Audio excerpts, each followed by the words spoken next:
আমি শর্মিষ্ঠা চক্রবর্তী প্রথমে প্রভু জগন্নাথ দেবের চরণে জানাই আমার সশ্রদ্ধ প্রণাম এবং ঠাকুরপুকুর ব্যবসায়ী সমিতি নৃত্যক্ষেত্র সত্যেন সুর এবং উপস্থিত দর্শক মণ্ডলীকেও জানাই রথযাত্রার শুভেচ্ছা ও ভালোবাসা। আমি প্রথম যে কবিতাটি পরিবেশন করব সেটাই রথের মেলা নিয়ে। এখন চারিপাশে রথের মেলা চলেছে, সেই রথের মেলা নিয়েই আমার কবিতাটা।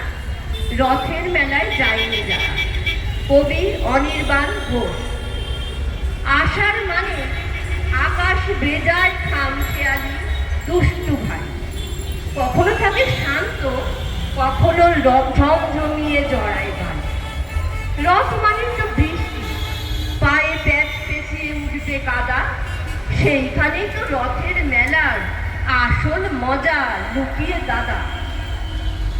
যাইনে বায়ে ধাক্কা খেয়ে ভিড়ের মধ্যে সামনে কাপড়, চোয়া ঢেকুর উঠবে জেনেও কচর মচর চিবো পাপড়। তবেই দেখবে মনের মধ্যে বইছে খুশির ফল্গু ধারা।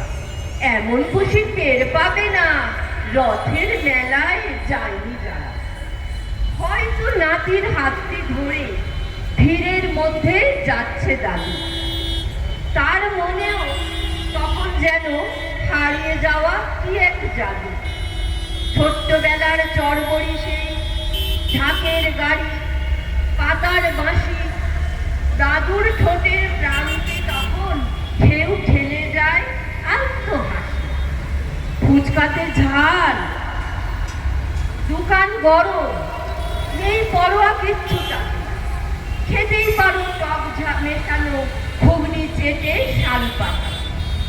দেখবে তাতেই হচ্ছ খুশি, তাতেই হচ্ছ আত্মহারা।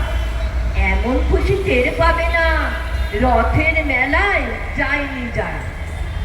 হয়তো খোকন হাত বাড়াচ্ছে রং বেরঙের বেলুন দেখে, ক্যাচর মোচর শব্দ হচ্ছে কাঠের নাগরদোলার থেকে। বারকোষে সার, জিলিপি আর কটকটি আর ক্ষীরের গজা, সামান্যই বস্তু তাতেও কেমন অসামান্য মজা। ছোট্ট ছেলের খেলনা গাড়ি, ছোট্ট মেয়ের রান্না বাটি, গৃহিণীদের খুন্তি করা সস্তা দামের গয়নাগাটি। বাহুল্য নেই, আনন্দ তাও মনের মাঝে দেবেই নাড়া। এই আনন্দ টের পাবে না রথের মেলায় যায়নি যারা।